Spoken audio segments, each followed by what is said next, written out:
सबसे पहले हमारी कृषि के देवता, कृषि के देवता कौन है?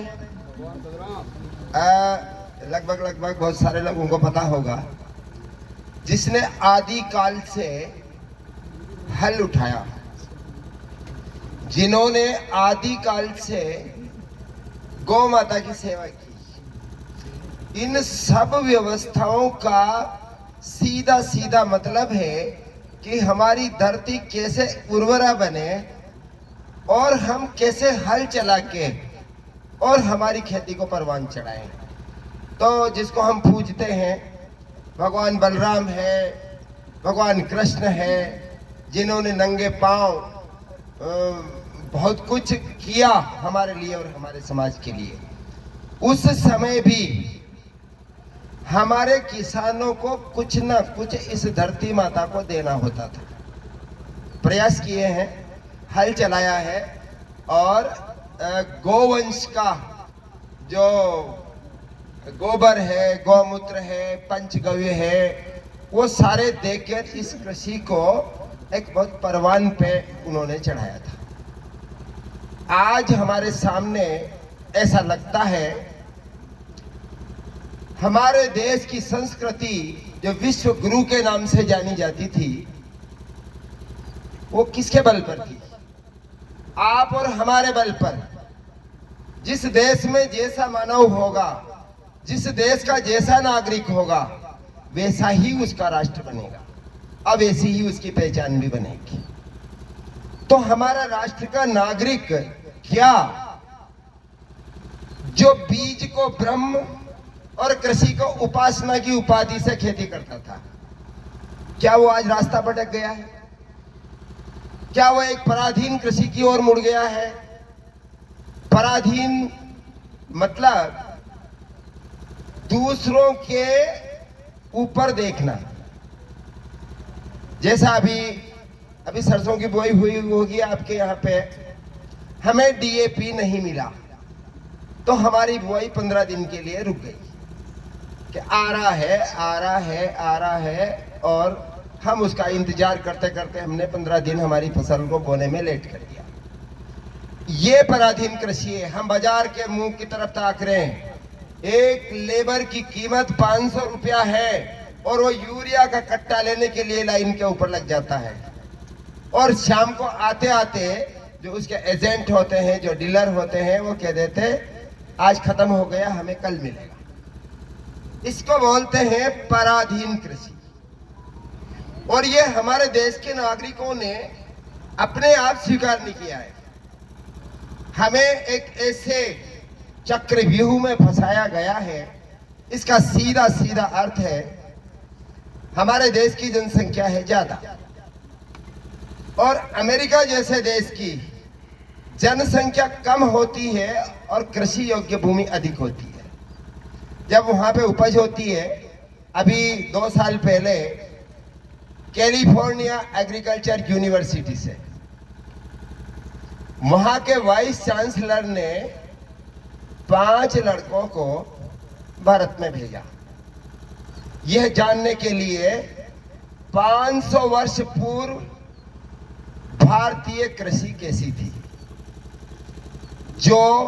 जिसका उत्पाद एक पल्लड़ में सोना और एक पल्लड़ में उसके मसाले होते थे।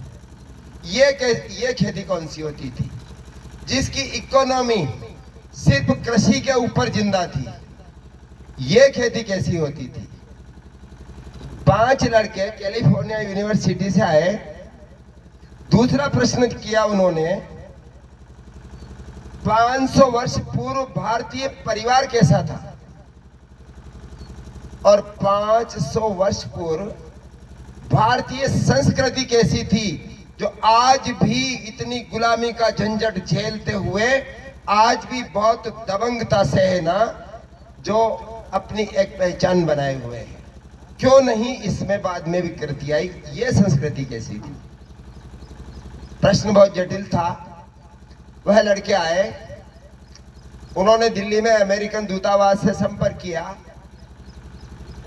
वहां से विषय ऐसा था 500 वर्ष पूर्व की आज जानकारी आपको देगा कौन। वहां से फिर उनको भारतीय दूतावास के सुपुर्द किया गया, तो भारतीय दूतावास के अधिकारी भी चकराने लगे। फिर उनको राष्ट्रीय स्वयंसेवक संघ का दिल्ली कार्यालय उसके सुपुर्द किया गया, और वहां से सरकारी वाहते मदन दास जी देवी उन्होंने उन लड़कों को मेरे हवाले किया। ये सारे लोग वहां पे आए, 15 दिन तक परिवार के साथ रहे और अपनी एक ऐसी पहचान लेके तीनों में रिसर्च निःशुल्क उनको करवाई गई। और कैलिफोर्निया यूनिवर्सिटी में जाने के बाद वहां पर क्या परिवर्तन आए। जिस कृषि का मॉडल हमने उनके सामने रखा, उस यूनिवर्सिटी में 600 एकड़ भूमि में अपने यही यंत्र जो कनीराम जी ने अभी हमारे सामने रखे, जो हमारे सुतार बनाते थे, वह यंत्र 50 जोड़ी बैलगाड़ी वहां के परिवहन के साधन के लिए और यूनिवर्सिटी में उन्होंने स्थापित किया। प्रश्न भी आए कि इतने अत्याधुनिक युग में टेक्निकल खेती है और तुम ये क्या कर रहे हो। बहुत क्लियर वाइस चांसलर ने कहा कि हमें आने वाले 50 सालों के अंदर वापस इन्हीं चीजों की आवश्यकता पड़ेगी। तो गायें वहां पे है, बैल वहां पे है, छोटे यंत्र वहां पे हैं। और दूसरा, भारतीय परिवार, हमारे जो कोरोना काल आया था, इस समय एक सिस्टम चला था पूरी दुनिया में कि जिसकी इम्यूनिटी पावर मजबूत है, वह उसके ऊपर कोरोना का अटैक नहीं हुआ है। हमने जिन परिवारों में उनसे रूबरू कराया, जंगलों में, आदिवासी बेल्टों में, तो वहां पे उन्होंने क्या देखा कि एक पत्थर की शिला के ऊपर पत्थर के ही टुकड़े से सब्जी के लिए पूरी मिर्च डाली जा रही है, थोड़ा धनिया मसाले के रूप में, जीरा पूरा, कच्ची हल्दी का टुकड़ा उस पर डाल के बांटा जा रहा है और वो मसालों में डाल रहे हैं। उसका पूरी तरह से वो लोग वीडियो ग्राफ्टिंग करके ले गए और उसका परिणाम ये हुआ कि कोरोना काल के बाद पेरिस से हमारे पास 3 बायर आए और उन्होंने थोड़ा थोड़ा ये पूरा मटेरियल खरीदा, जिसमें लहसुन लिया पूरा, सौंफ लिया, धनिया लिया, और ये लेकर मैंने कहा भाई तुम इतना 100 किलो सब ले जा रहे हो, इसको करोगे क्या। तो उनका जवाब था, कोरोना के बाद में जो मल्टीनेशनल पैकिंग थी, पिसी हुई हल्दी, पिसे हुए मसाले, सबके ऊपर हमारे फ्रांस में ब्रेक लग गया। भाई ऐसा क्यों। उनका कहना था कि पिसे हुए मसालों में कोई भी मिलावट कर सकता है, इसलिए शुद्ध और ओरिजिनल खाना जो भारतीय संस्कृति की एक पहचान है, वही हमने पेरिस की 5 स्टार होटलों में प्रयोग करना शुरू किया है।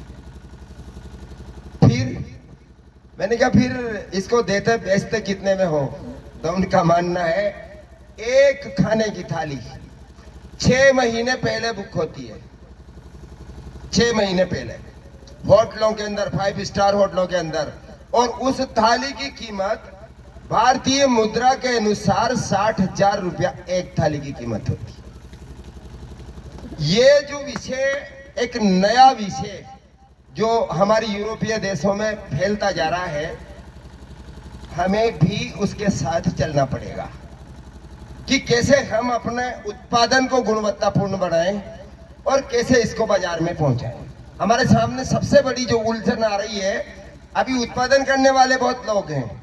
मेरे को पता है कि हमारे झालावाड़ जिले में 3000 किसानों को हमने खड़ा किया था, सबका उत्पाद बिक नहीं पाया और उनमें से आधे लोग वापस ये खेती करने लगे। तो बाजार को भी हमें लेना होगा। अभी भारतीय किसान संघ के राष्ट्रीय अधिवेशन में एक शब्द आया है, गो कृषि वाणिज्यम। गो आधारित खेती करना, जीवों का सहयोग लेके हमें इसकी मदद करना, यानी जीव रक्षा, इसकी मदद करना, और हमारे वही किसान इसका व्यापार भी करें, ताकि हमारे जितने भी बिचौलिए किसानों का शोषण करने के लिए लगे हैं उनसे हमें निजात मिल सके। अब हमने अभी अभी जोधपुर के अंदर ये स्पाइस एसोसिएशन का एक बहुत बड़ा इंटरनेशनल सेमिनार था, उसमें मेरा संबोधन था। उसमें मैंने बहुत क्लियर कहा कि अगर उत्पादन करता इस देश में डूब गया तो आपके ना व्यापार चलेंगे ना कुछ नहीं चलेगा। इस बात को शायद से उन्होंने स्वीकार किया। दूसरा प्रश्न मैंने उनसे कहा, मैंने कि आपका इतना बड़ा एसोसिएशन है, हजारों करोड़ रुपया CSR के फंड का तुम लोग किसी ना किसी को देते हो, तो तुम्हारा एक सहजीवन, तुम कृषि उपज का व्यापार करते हो और इसी से पैसा कमाते हो, तो क्यों ना ये CSR का फंड किसान के विकास में जारी कर दिया जाए। और आश्चर्य इस बात को उन्होंने इस तरह से स्वीकार किया है कि हम CSR के टोटल फंड को आज के बाद है ना किसानों के विकास में हम लगाएंगे। ये एक बहुत बड़ी उपलब्धि उस समाज के सामने हमारे सामने आई है। तो ये विषय अलग अलग जगह जैसे अभी हम रखते हैं, तो विषय आना भी चाहिए। हमारे सामने सबसे बड़ी जो चुनौती इस समय आ रही है कि हमारी धरती धीरे धीरे धीरे धीरे अपना अस्तित्व खोती जा रही है, और स्वस्थ मृदा, मनुष्य के शरीर का पेट और हमारी धरती का पेट में 100% समानता है। धरती के अंदर अगर हम किसी दुर्गंधित चीज का प्रयोग करेंगे, किसी चीज को डालने के बाद वो धरती के ऊपर सड़ गई, तो उसमें कीट जन्म लेंगे। तो हमारे ऋषि मुनियों ने बहुत पहले अमर जीवन जीने के लिए एक महामृत्युंजय जप की रचना की थी। उसमें बहुत स्पष्ट लिखा है, सुगंधिम पुष्टिवर्धन। अगर हम खुद भी खाएंगे जिससे सुगंध पैदा होती है, और उस धरती के अंदर भी देंगे जिससे सुगंध पैदा होती है, तो उससे होने वाली उपज हमें हमारे जीवन को अमर बना देगी। धरती के 16 खनिज तत्व, 17वां हमारा जैविक कार्बन, ये एक पर्याप्त बैलेंस के साथ अगर हमारी धरती में है तो हम एक बहुत अच्छा अजेय खेती हम कर सकते हैं। क्योंकि धरती को इस मॉडल पे तैयार करने के लिए हमें कुछ प्राकृतिक संसाधनों की भी जरूरत लेनी पड़ेगी। और यहाँ पे बहुत कृषि विज्ञान के अधिकारी भी हैं, कुछ लोग जो एग्रीकल्चर साइंटिस्ट भी यहाँ पे बैठे हुए हैं। मेरा इतना सा मानना है कि हमारी रिसर्च आज एक वापस हम उस जगह पे आगे बढ़ने की कोशिश कर रहे हैं कि हमारे देश की अनेक संस्थाएं, जैसे एग्रीकल्चर यूनिवर्सिटी है, हमारे कृषि विज्ञान केंद्र हैं, सारे के सारे फिर नकल करने के लिए बाध्य हो रहे हैं। एक सूत्र आपको दिया गया है कि अब देश में प्राकृतिक खेती होगी। प्राकृतिक खेती कैसे आई? जब द्वापर युग में हजारों साल पहले जब भगवान बलराम हल उठा के खेती करते थे, आज प्राकृतिक खेती, प्रकृति किसे कहते हैं? प्रकृति की अपनी रचना में किसी का भी हस्तक्षेप, यानी कि आप धरती को हाँक भी नहीं सकते, आप धरती में बीज भी नहीं डाल सकते, आप धरती में पानी भी नहीं दे सकते, और उसमें खड़ी होने वाली वनस्पति आपके जीवन आहार में आप उपयोग कर सकते हैं, मगर इनके खाने का विधान सबका है। हमारे खरपतवार के रूप में सामा उगता है, सावा हमारा श्री अन्न में शामिल हो रहा है। हम बथुआ लगाते हैं, बथुआ एक बहुत बड़ी औषधि है, ये भी खरपतवार के रूप में शामिल है। मगर इस युग में मैं आज यहाँ बहुत प्रगतिशील किसान भी यहाँ पर बैठे हुए हैं, आज हमारे सामने फिर एक ऐसी दुविधा आने की संभावना बन रही है। ये तो बहुत बड़ा विरोध हुआ है, इसलिए ये 3 साल के लिए अटक गया है। भारी रिसर्च हमारे सामने चल रही है, अभी भी तय नहीं हुआ है कि भारत सरकार अगर रासायनिक कृषि को बंद करती है तो हमारी आने वाली कृषि का मॉडल क्या होगा, किस नाम से होगी। ऑर्गेनिक फार्मिंग फर्स्ट में चली थी, कुछ दिन चली, ये विषय आया कि मल्टीनेशनल कंपनियों ने एक तरह का हाइब्रिड बीज, कुछ दवाइयां जो यूरोप कंट्री और अमेरिका की धरती से बन के आ रही है, वहां का तापमान 10 से 11 डिग्री सेल्सियस है, वहां पे फसल 7 महीने में पकती है, और वह बीज हाइब्रिड बीज अगर हमारे देश में आएगा तो वो ज्यादा पैदान नहीं दे पाएगा, क्योंकि हमारे यहाँ का तापमान तो करीब करीब 32 से 45 डिग्री सेल्सियस तक होता है, तो ये ज्यादा उपज हमारे यहाँ पे नहीं दे पाएगा। अब इसमें जो आगे का विषय था वो था कि हमारी जो धरती क्या है, धरती का मूल स्वरूप क्या है। ये धरती हमारी छोटे छोटे मृदा के उन कणों से बनी हुई है, जो इलेक्ट्रॉनिक कण इसमें होते हैं, चमकने वाले होते हैं, और वह सूर्य की ऊर्जा से रिचार्ज होती रहती है। जब यह सूर्य की ऊर्जा से रिचार्ज होती है तो इसमें सारे हमारे खनिज तत्व एक बैलेंस के रूप में हमारी धरती में प्रवाहमान होते रहते हैं। रिसर्च का कोई पार नहीं है। रिसर्च में हम आज कहते हैं कि धतूरा, आंकड़ा, हम सब कुछ डालते हैं, ये भी एक रिसर्च है।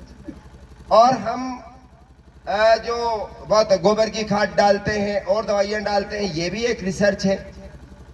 मगर एक रिसर्च और है, जो पंच महाभूतों के जरिए कैसे हम 16 के 16 खनिज तत्वों को इस धरती के सुपोषण के लिए काम में लाएं। और वो विधि क्या है, आप देखिए, हमारे ऋषि मुनियों ने एक शब्द दिया था, आरोग्यम भास्करादिच्छेद। इंसान के आरोग्य, निरोग रहने का एक आदर्श सूर्य के अंदर उपलब्ध है। जो जितने ज्यादा सूर्य के संपर्क में रहेगा, इंसान वही सबसे ज्यादा स्वस्थ रहेगा, क्योंकि इस ब्रह्मांड की 85% ऊर्जा सूर्य के अंदर उपलब्ध है, जो हमें मिलती रहेगी। और उसका परिणाम आपके सामने है। पूर्व दिशा में सूर्योदय से 1.5 घंटा पहले जब प्रकाश के कण ऊपर आने लगते हैं, एक प्रकाश जब पूर्व दिशा में आने लगता है तो क्या होता है, प्रकृति से जुड़ा प्रत्येक जीव झिंगुर बोलने लगता है, चिड़िया चहचहाने लगती है, गाय रंभाने लगती है, मुर्गा बांग देने लगता है एक निश्चित समय के ऊपर। मगर क्योंकि ये क्यों होता है, क्योंकि ये जीव प्रकृति से जुड़ा हुआ है। पर मनुष्य, कितने मनुष्य ऐसे हैं जो सूर्योदय से 1.5 घंटा पहले उठते हैं, सूर्योदय से 1.5 घंटा पहले। अब ये संख्या देखो, ये संख्या बिल्कुल नगण्य है। 8 बजे उठने वाले, 9 बजे उठने वाले ज्यादा हैं, और फिर उठते हैं ना तो कोसते किसको है, मम्मी एक कप चाय तो बेड पे पिला दे यार। वो बेड टी जब तक रजाई में दुब के वो पी नहीं लेते, तब तक वो बाहर आते नहीं। तो ये जो सूर्य की ऊर्जा, ये कितने मिनट रहती है, सूर्योदय की प्रथम किरण जब धरती के ऊपर गिरती है उससे 30 मिनट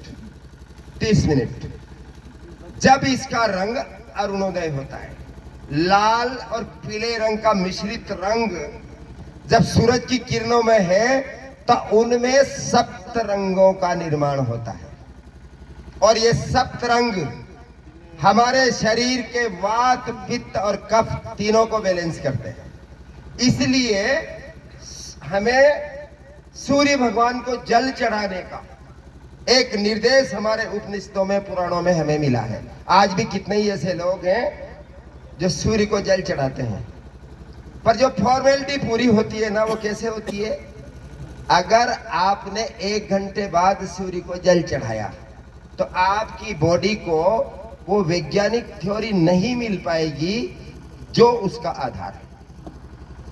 कारण आप उठे, जल्दी उठे, स्नान ध्यान किया, हमने गर्मी में हमारे शरीर के ऊपर जो मेल जमा हुआ है वो साफ हो गया। हमारे खुले कपड़ों के साथ हमारे बदन पे कोई कपड़े नहीं होंगे और एक पानी तांबे का लोटा भरा, और कहाँ झुकते हैं उसको भरने के लिए? नीचे पानी का लोटा भरा और उसको ऊपर उठाते हैं। तो इस तरह से इसको इतना मस्तिष्क के ऊपर, इतना ऊपर ले जाते हैं और वहां से वो पानी की धारा सूर्य की तरफ मुख करके और आगे डाली जाती है। तो क्या होगा? वो सूरज के उन अरुणोदय किरणों के और हमारे शरीर के बीच में जो ये पानी की धारा आ गई, तो इसमें से वो सप्त रंग हमारे धनुष पर इंद्रधनुष बनाएंगे। आप बिल्कुल करके देख लेना, इंद्रधनुष बनाएंगे। और इंद्रधनुष के ये 7 रंग हमारे शरीर में वात, पित्त और कफ को बैलेंस करेंगे। ये वात, पित्त, कफ बैलेंस होने के बाद है ना, शरीर अपने आप है ना आपका स्वस्थ होता चला जाएगा। अब इसका प्रयोग हमने खेती में किया। मैंने कहा जब धरती का पेट एक है और मानव का शरीर एक है, तो क्यों ना इसका प्रयोग हम खेती में भी करें। आप आश्चर्य करेंगे कैसे किया। हमारी जगह जगह नदियों की जो रेती के बीच में एक वो चमचम करती एक गागोड़ी मिल जाती है, कहीं ना कहीं मिल जाती है। उसको उठा के अगर हम सूर्य की तरफ लेंगे तो सूरज की किरणें उसमें से आर पार दिखने लगती है। अब वो गागोड़ी जैसे हमने किसी कांच के ऊपर टॉर्च की लाइट डाली और वो रिफ्लेक्ट होकर अंधेरे कमरे में प्रकाश पैदा कर देती है, इसी तरह से उस गागोड़ी का संग्रह किया, उसको पीसा, उसको कपड़ छान किया और चैत्र नवरात्रा में रामनवमी के प्रथम दिन गाय के सींग में भर के, गाय के गोबर की डांट लगा के और उसको धरती में दबाया।